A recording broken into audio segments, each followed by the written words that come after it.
A pleasant day, everyone. This is Quenvy T. Alberca, 19 years old, and a second-year student of Bachelor in Elementary Education from Stratford International School.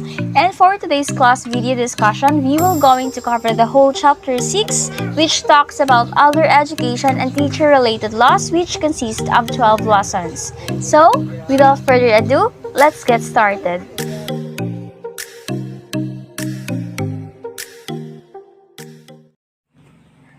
Okay, before anything else, I would like first to inform you our target for this discussion. We have here our objectives of the day. So, at the end of this discussion, the student or you, our classmates, are first acquainted with the different educational laws under the 1987 Constitution, especially the Republic Act 4670 and 9155. And then the second one, internalize the policies on recruitment and deployment as addressed in Batas Pambansa BLG 232. So basically, we will just cover 4 lessons for this video, and the remaining lessons will be covered on the next video. Now, at this point, before going to the main discussion of these 3 lessons, we must first acquaint ourselves to what does the word laws or law mean about. So, it was been stated here, it is the system of rules which a particular country or community recognizes as regulating the actions of its members and which it may enforce by the imposition of penalties. So, meaning to say, ito po yung mga batas that rule our country, in which anyone would go against with these laws ay mabibigyan po ng kaukulang penalties or either parusa. And in the context of our future educator, bakit ba mahalaga natin itong matutunan? Bakit ba kailangan nating talakayin ang mga batas na ito? It's because it helps us grow in our ability to do good, to become ethical and moral. So we must remember that we are seen as a role model to our students, right? And because of these laws, we are guided kung ano ba yung dapat natin gawin at hindi dapat natin gawin as a teacher, not just to our students but also to the school and to the community na rin. So nasasad po ito sa second lesson natin, which is the Magna Carta of the teacher. And also, dahil dito sa mga batas na ito, nagiging aware po tayo kung ano ba yung duties or responsibilities ng ating gobyerno in making our education system more accessible, hindi lang po sa mga may kaya but also to everyone, especially those vulnerable people or less privileged one. So we also have here the term constitution, which means it is a written document which contains fundamental laws and principles. So, it is a written document na kung saan po it consists or nakapaloob po rito those fundamental laws and principles in governing a certain country like our country, the Philippines. The second one, establish the procedures, powers, and duties of a government. So, it is also been stated here yung constitution po, kung ano po yung mga nakapaloob po dito kung ano yung mga proseso, kapangyarihan, and duties of our government in governing the country or in ruling our country, the Philippines. The third one, the constitution in effect in the current is the 1987 Constitution. So currently, we are still relying and applying under the Constitution, which was enacted during 1987 po sa administrasyon po ni former President Corazon Aquino. So, finally, at this juncture, we will begin discussing the lesson 1, which is the 1987 Constitution, Article 14, the education, science and technology, arts, culture, and sports. So, since it is too lengthy to include all the sections of this law, what I did, I just modified and just included those pertinent parts of this law. So obviously in the title itself, it consists of 5 aspects, which are the education, science and technology, arts, culture, and then the sports. And now, magsisimula po tayo in the aspect of education. So, it was being stated here, the state shall protect and promote the rights of all citizens to quality education at all levels, and shall take appropriate steps to make such education accessible to all. Meaning to say, it is the duty of the state or our government to protect and promote our rights to acquire quality education sa lahat po ng antas o sa lahat po ng level.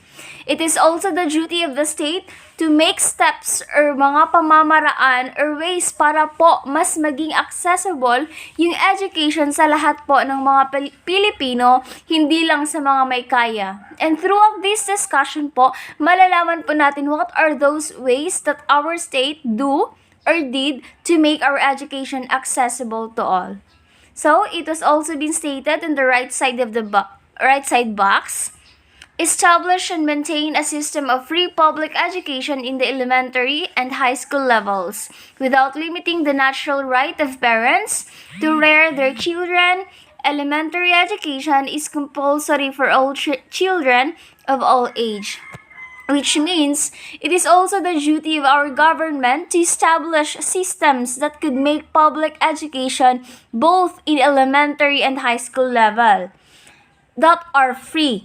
So that everyone can afford to send their children in school lang hindi po nabablock yung natural rights ng mga magulang ng bata to back up or to rear their children in sending to schools. And also, here in our country, it is compulsory or required to send all children of all ages na makapag-aral po sa elementary level so that as it is the first basic education sa ating bansa po. And then, it is furthermore to that, it is also stated here, establish and maintain a system of scholarship, grants, student loan, programs, subsidies, and other incentives which shall be available to deserving students in both public and private schools, especially to the underprivileged. So it is also the duty of our government to establish o magtatag po ng systems of scholarship grants, student loan programs, subsidies, and other incentives para po doon sa mga deserving student in both public and private school, especially those mahihirap or those less fortunate or less privileged people na kagaya ko po. As I am the proof of this, as I'm one of the scholars ng CHED po. The second box addresses encourage non-formal, informal, and indigenous learning systems as well as self-learning, independent, and out-of-school study programs, particularly those that respond to community needs and provide adult citizens that the disabled and out-of-school youth with training the civics, vocational efficiency, and other skills. So it is also the duty of our government to establish out-of-school study programs kagaya ng TESDA for those indigenous people and disabled person or out-of-school youth na kahit they are deprived from sending themselves to formal school, they are still given the opportunity to learn skills that they can use throughout their lifetime.